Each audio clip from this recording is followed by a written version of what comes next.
اللہ پاک کی حمد و ثنا کے بعد بے شمار درود و سلام آپ نبی کریم صلی اللہ علیہ وآلہ وسلم پر سب سننے اور دیکھنے والے دوستوں کو السلام علیکم۔ آج کی میری یہ ویڈیو پاکستان کے موجودہ سیاسی حالات کے حوالے سے ایک بڑی اہم ویڈیو ہے۔ ہو سکتا ہے یہ ویڈیو کچھ معمول سے زیادہ ٹائمنگ کی ہو، لیکن چونکہ اس میں بڑی اہم باتیں ہیں اس لیے میں دوستوں سے ریکویسٹ کروں گا کہ وہ اس ویڈیو کو اینڈ تک دیکھیں۔ اس وقت پاکستان میں ایک نگران حکومت کام کر رہی ہے جس کے پاس 90 روز کے اندر ملک میں عام انتخابات منعقد کرانے کا مینڈیٹ ہے۔ 3 مہینوں میں سے یعنی 90 روز میں سے تقریباً 2 مہینے گزر چکے ہیں، لیکن ابھی تک ملک میں عام انتخابات کی تاریخ کا اعلان نہیں ہو سکا۔ دوسری طرف اب سیاسی جماعتوں میں بھی اس حوالے سے بے چینی پائی جا رہی ہے۔ پیپلز پارٹی، جماعت اسلامی اور دیگر جماعتوں کی طرف سے بھرپور قسم کا مطالبہ کیا جا رہا ہے، بار بار مطالبہ کیا جا رہا ہے کہ الیکشن کی تاریخ کا اعلان کیا جائے۔ ایک بات یہ ہوگی، دوسری بات یہ ہے کہ اس وقت پاکستان تحریک انصاف زیر عتاب نظر آتی ہے۔ اس کے بہت سارے لیڈر روح پوش ہیں۔ پی ٹی آئی کے چیئرمین عمران خان اس وقت جیل میں ہیں، اور اس کے بعد جیل جانے کے بعد یہ 9 مئی کا جو واقعہ ہوا ہے اس کے بعد پی ٹی آئی میں ایک توڑ پھوڑ کا سلسلہ شروع ہوا جو ابھی تک جاری ہے۔ عمران خان کے کئی ساتھی انہیں چھوڑ کر جا چکے ہیں، تو یہ سلسلہ ابھی تک جاری ہے۔ جو روح پوش رہنما ہیں وہ اچانک نیشنل پریس کلب میں آتے ہیں یا کسی ٹی وی پروگرام میں آ جاتے ہیں تو وہ اعلان کرتے ہیں کہ 9 مئی کے واقعات کا تمام تر ذمہ داری عمران خان پر ہے، وہی اس کے ہیڈ مائنڈ ہے، انہوں نے اس کو محنت کیا، انہوں نے اس کو ترتیب دیا تو یہ واقعہ ہوا، اس لیے اب ہم ان کے ساتھ نہیں چل سکتے۔ انہوں نے اس میں بہت زیادہ لوگ ہیں، فواد چودھری ہیں، اپنا عثمان ڈار ہیں، وہ فیاض الحسن چوہان ہیں، ابھی حال میں فیصل آباد کے ایک رہنما تھے حبیب صاحب، انہوں نے بھی یہی کہا کہ ان کا پی ٹی آئی کے ساتھ کوئی تعلق نہیں ہے اور وہ پی ٹی آئی کو چھوڑ رہے ہیں۔ یہ سارے سیاستدان ایک ہی جو پہرا ہے وہ دہراتے ہیں کہ یہ تمام تر ذمہ داری عمران خان کی ہے، انہوں نے یہ منصوبہ بنایا، انہوں نے 9 مئی کے واقعے کی پلاننگ کی، تو ہم ان کے ساتھ نہیں چل سکتے۔ ان کے بہت قریبی ساتھی انہیں چھوڑ چکے ہیں، لیکن اب بھی ان کے ساتھ کئی لوگ موجود ہیں۔ میں نہ چھوڑنے والوں کا نام لینا چاہتا ہوں، نہ جو ان کے ساتھ ہیں ان کا نام لینے کی ضرورت محسوس کرتا ہوں۔ میرا مقصد یہاں یہ ہے کہ یہ جو سلسلہ پی ٹی آئی کو توڑنے کا یا پی ٹی آئی کو کریش کرنے کا چل رہا ہے، یہ سیاسی جماعتوں کے لیے، کسی بھی سیاسی جماعت کے لیے اچھا نہیں ہے۔ اگر تو پی ٹی آئی کے ساتھ کوئی انتقامی کارروائی ہو رہی ہے تو سیاسی جماعتوں کے لیے یہ لمحہ فکریہ ہے۔ اس بات سے کسی سیاسی جماعت کو خوش نہیں ہونا چاہیے کہ پی ٹی آئی کے ساتھ یہ ہو رہا ہے، عمران خان کے ساتھ یہ ہو رہا ہے۔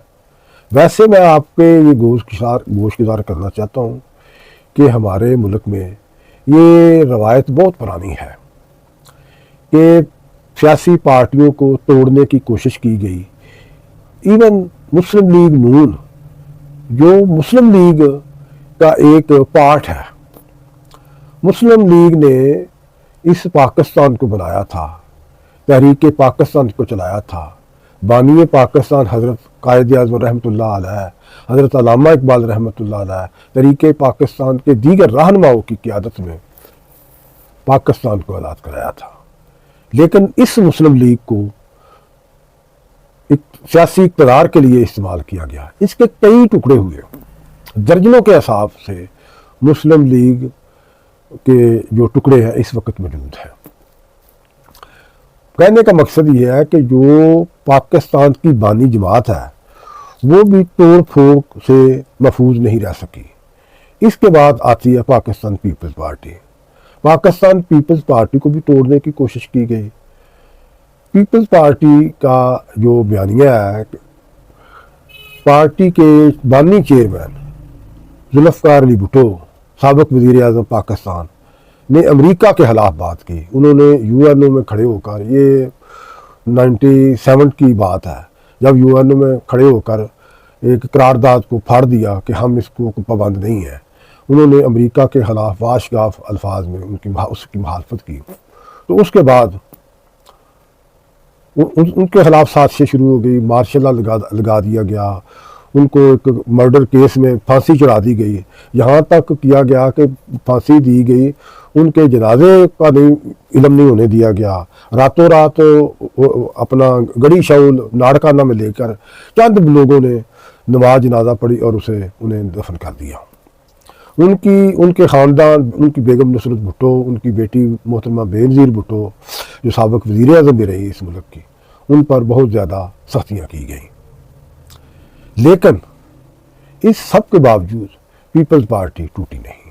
اس کے بھی گروپ بنے تھے، اس میں بھی توڑ پھوڑ ہوئی تھی، لیکن پیپلز پارٹی آج بھی موجود ہے. اسی طرح دیگر پارٹیوں کو بھی توڑنے کی کوشش کی گئی. جو ہماری اسٹیبلشمنٹ ہے یا جو حکومتیں بنانے کی قوت رکھتے ہیں، وہ طاقتوں نے اپنے مقاصد کے لیے پارٹیوں کی توڑ پھوڑ کی. ابھی چند سال پہلے ایم کے ایم کو توڑا گیا، اس پر پابندیاں لگائی گئی. اس کے قائد جو الطاف حسین ہے اس پر پابندی لائی گئی. یہ ویسے کچھ کسی حد تک ٹھیک تھا کہ اس کے یہ جو الطاف حسین ہے وہ کھلم کھلا پاکستان کے خلاف باتیں کرتا تھا، تو اس پر پابندی لگنی بھی چاہیے تھی. اس پر سختی، وہ برطانیہ میں بیٹھ کر اب پاکستان کے خلاف باتیں کرتا ہے، لیکن اس کی جماعت کسی نہ کسی طور پر آج بھی موجود ہے. اس کے جو ساتھی ہیں، اس کے جو ورکر ہیں، وہ کام کر رہے ہیں، مختلف ناموں سے کر رہے ہیں، بلکہ یہ لوگ حکومت میں شامل ہو جاتے ہیں. کہنے کا مقصد یہ ہے کہ جو پارٹی ہے، سیاسی پارٹی ہے، جو پاکستان کے آئین کی پابندی کرتی ہے، پاکستان کے آئین کو مانتی ہے اور پاکستان کی وفاداری کا یقین دلاتی ہے، اس کو سیاست کرنے کا حق ہے، چاہے وہ کوئی بھی پارٹی. میں کسی کی کوئی وکالت نہیں کر رہا، کسی سیاسی جماعت کی پی ٹی آئی کی میں وکالت نہیں کر رہا. میں ایک جنرل بات کر رہا ہوں کہ اگر ایک پارٹی کے خلاف کوئی سیاسی کارروائی ہوتی ہے، اس کے خلاف کوئی توڑ پھوڑ ہوتی ہے، تو دوسری سیاسی جماعتوں کے لیے یہ لمحہ فکریہ ہوتا ہے کہ وہ ایسی کارروائیوں سے انہیں خوش نہیں ہونا چاہیے.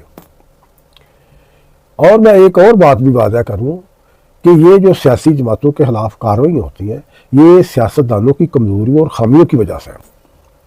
سیاستدانوں میں بے شمار خامیاں پائی جاتی ہیں. وہ اپنا جو رول ادا نہیں کرتے، وہ اپنا کام صحیح طریقے سے نہیں کرتے. ان کی وجہ سے اس ملک میں مارشل لا لگے، اس کی وجہ سے ہمارے جو ملک کی ترقی اور خوشحالی ہے وہ نہیں آگے بڑھ سکی. یہ ملک ڈیفالٹ کے قریب پہنچ چکا ہے. مہنگائی نے عوام کا جینا دوبر کر چکا ہے. یہ مطلب اگر سیاسی جماعتوں کے خلاف بھی کوئی کارروائی ہوتی ہے نا، تو اس کے ذمہ دار بھی میں سیاستدانوں کو سمجھتا ہوں. سیاستدانوں کو چاہیے کہ وہ اپنا قبلہ درست کریں، اپنا جو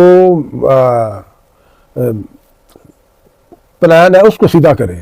وہ پاکستان، صرف اور پاکستان کے لیے کام کرے. ان کا جو مشن ہی ہوتا ہے ہمارے سیاستدانوں کے اکثر لوگوں کا، وہ صرف اقتدار ہے۔ اقتدار کسی بھی طریقے سے ملے، کسی چور دروازے سے ملے، یہ جانے کے لیے تیار ہوتے ہیں۔ اس سے جمہوریت کو نقصان پہنچا ہے، ہماری سیاست کو نقصان پہنچا ہے، ہمارے ملک کو نقصان پہنچا ہے۔ تو آج یہ جو چیزیں ماضی میں دہرائی جاتی تھی، آج پی ٹی آئی کے خلاف ایسا ہو رہا ہے۔ عمران خان میں کچھ خامیاں ہوں گی، پارٹی میں بھی کچھ ایسے لوگ ہوں گے، لیکن اس کا یہ مقصد نہیں کہ انہیں غیر آئینی ہتھ کنڈوں سے دبا کر، پریشرائز کر کے انہیں سیاسی میدان سے باہر نکالا جائے۔ یہ نہیں ہونا چاہیے۔ انہیں سیاست کے میدان میں رہ کر آؤٹ کریں، ان کی جو خامی ان کو ہائی لائٹ کریں، اور انہیں موقع دیں، عوام کو موقع دیں کہ وہ اپنی رائے کا اظہار کریں۔ اب تو بہت اویئرنیس آ چکی ہے، سیاسی شعور بہت بڑھ چکا ہے۔ تو اب میری گزارش اتنی ساری ہے سیاستدانوں سے بھی، جو اعلیٰ طاقتیں ہیں ہمارے ملک کی حکومت سازی کی، کہ وہ صرف اور صرف پاکستان کو مقدم رکھیں اور پاکستان کی ترقی، خوشحالی اور عوام کی خوشحالی کے لیے کام کریں۔ سیاست میں سب کو موقع دیں، عوام جسے چاہیں ہیں وہ انہیں منتخب کریں۔ یہی جمہوریت ہے، اور اسی راستے پر چلتے رہنا چاہیے۔ اس میں جمہوریت کا بھی فائدہ ہے، سیاست کا بھی فائدہ ہے، سیاستدانوں کا بھی فائدہ ہے، ہمارے اداروں کا بھی فائدہ ہے، سب کا فائدہ ہے۔ پاکستان زندہ باد، پاک فوج زندہ باد۔ السلام علیکم۔